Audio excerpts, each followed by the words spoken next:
Terkait dengan kebijakan ini kan sebenarnya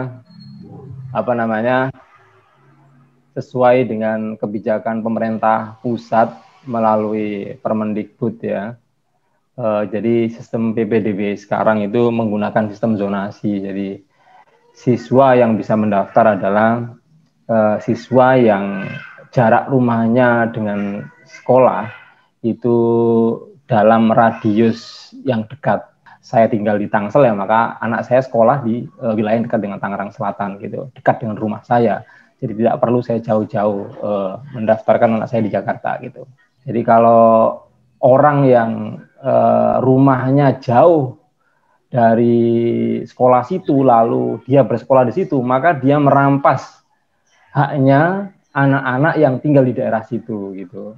Lah itu yang bermasalah. Jadi pemerintah pusat itu menggunakan sistem zonasi. Ya, sistem zonasi itu gampangnya ya siapapun yang rumahnya itu jaraknya dekat dengan sekolah itu pasti diprioritaskan.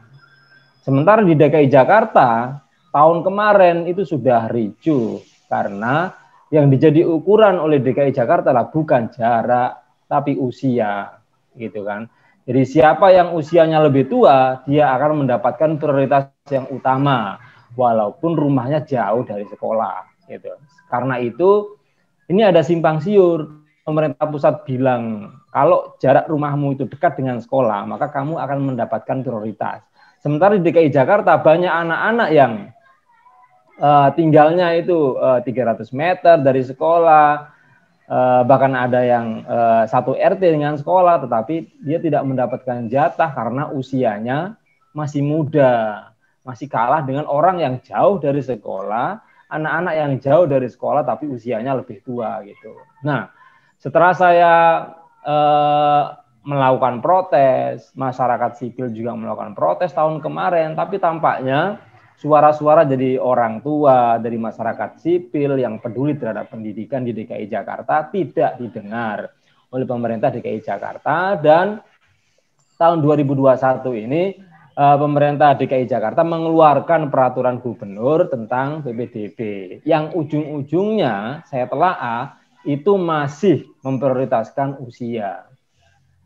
Jadi ketika pemerintah pusat bilang yang diukur adalah jarak, tetapi kemudian implementasi di DKI Jakarta yang diukur adalah usia, maka situasi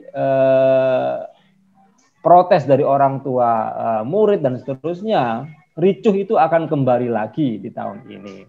Ini juga tidak dipikirkan oleh DKI Jakarta, bahwa jumlah sekolah negeri atau ketersediaan sekolah negeri itu sangat minim dibanding dengan anak yang berhak untuk bisa sekolah masuk di sekolah negeri ya. Jadi jumlah lulusan sama ketersediaan sekolah itu enggak seimbang.